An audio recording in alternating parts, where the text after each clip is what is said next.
1952 में पाकिस्तान ने test cricket में कदम रखा। पहला दौरा भारत का था और उस दौरे में पाकिस्तान ने कामयाबी हासिल की। पहली बार टीम पाकिस्तान इंग्लैंड गई तो उस दौरे में भी टीम पाकिस्तान ने फजल महमूद की शानदार बॉलिंग के साथ इंग्लैंड में कदम रखते ही फतह हासिल की। ये मेरे हाथ में कोई डंडा नहीं है, ये स्टंप है और हमने पाकिस्तान के खिलाड़ियों को टेस्ट मैच के बाद इस स्टंप को लेकर भागते हुए देखा है, जश्न मनाते हुए देखा है। लेकिन अब से चंद घंटे पहले हमारे दिल टूट गए, अफसुर्दा हो गए, गमगीन हो गए, क्योंकि ये वो स्टंप है जिसको लेकर बांग्लादेश के खिलाड़ी भाग रहे थे, दीवानावार भाग रहे थे और बांग्लादेश के खिलाड़ी जो थे एक दूसरे को गले लगा रहे थे, मुबारकबाद दे रहे थे और हमारे खिलाड़ियों के सर शर्म से झुके हुए थे। नदामत से आंखें उठ नहीं रही थी, आंखों में आंसू थे जो टपक नहीं रहे थे और ये सब कुछ टीम पाकिस्तान के खिलाड़ियों की अपनी कोताही, अपनी खामी और अपने खराब खेल की वजह से हुआ। बांग्लादेश ने पाकिस्तान को पहले ढाका टेस्ट मैच में शिकस्त दी। एक मौका था टीम पाकिस्तान के पास सिलहट में, टेस्ट जीतते, सीरीज को 1-1 से ड्रॉ करते और टॉस जीतने के बाद जब शान मसूद ने अपने बॉलर को, फील्डर को मैदान में उतारने का फैसला किया तो एक लम्हे पर जब स्कोर बोर्ड पर बांग्लादेश का स्कोर 116 और उसके आगे 6 का हिंसा दर्ज था, लगा पाकिस्तान तो यहां पर बांग्लादेश को झपट लेगा, बांग्लादेश को शिकस्त के गड्ढे में धक्का दे देगा। लेकिन हमें क्या पता था कि हमारी टीम जो है वो यहीं से पलट जाएगी और बांग्लादेश के लिए लुट्टन दास ने एक और सेंचुरी बनाई। पहली इनिंग बांग्लादेश की 278 पर ख़त्म हुई और एक बार फिर हमारे बल्लेबाज हमें एक एक करके छोड़ते चले गए। पार्टनरशिप लग रही थी, बाबर आजम ने 50 रन भी किए, लेकिन जब टीम को ज़रूरत हुई टाटा बाय बाय और ड्रेसिंग रूम में चले गए। दूसरी इनिंग मिली बांग्लादेश को और उन्होंने इस मौके को जाने नहीं दिया।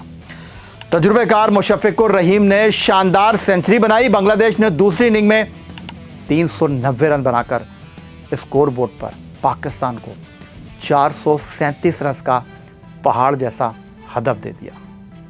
वहीं लगा सफीना डूब गया, वहीं लगा खेल ख़त्म, पैसा हजम।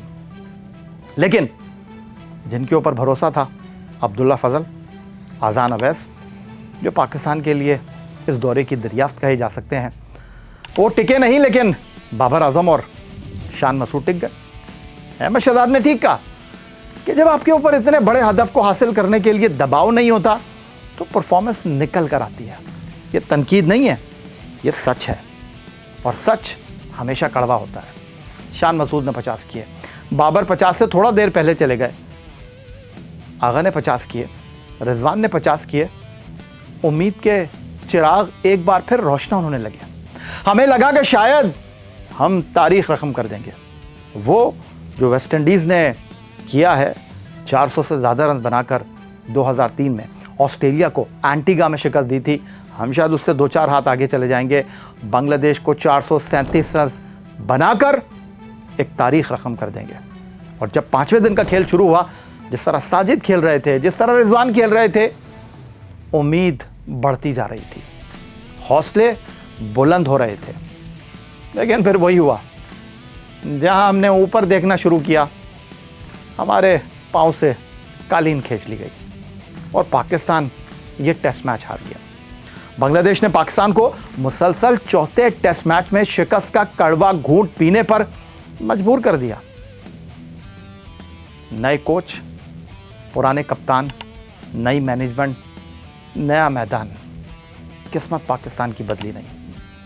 समझ नहीं आ रहा खिलाड़ियों की कारकर्दगी पर बात करें, कप्तान की कप्तानी पर बात करें, बांग्लादेश के अच्छे खेल पर बात करें या अपनी किस्मत पर बात करें। आईसीसी टेस्ट चैंपियनशिप 2025 से 27 के साइकिल में हम जब बांग्लादेश खेलने के लिए जा रहे थे, 5वें नंबर पर थे। अब जब आ रहे हैं तो 9 टीमों में 8वें नंबर पर है। यह है हमारी क्रिकेट, जो कि इस वक्त पस्ती में गिर रही है। और जिम्मेदार कोई और नहीं, जिम्मेदार क्रिकेट बोर्ड के ऑफिशियल नहीं। ये मत कहिएगा कि मैं क्रिकेट बोर्ड की साइड ले रहा हूँ, जो हकीकत है वो आपके सामने रख रहा हूँ क्या इतनी गए गुजरी है हमारी टीम।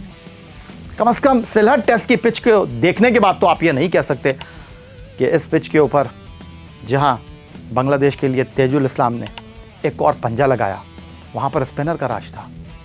वहां तो 2 सेंचुरियां बनी, पहली इनिंग में लुट्टन दास ने, दूसरी इनिंग में मुशफ़िक उर रहीम ने।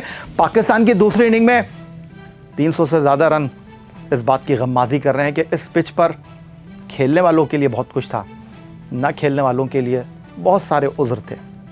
लेकिन अब पाकिस्तान की क्रिकेट जा कहाँ रही है?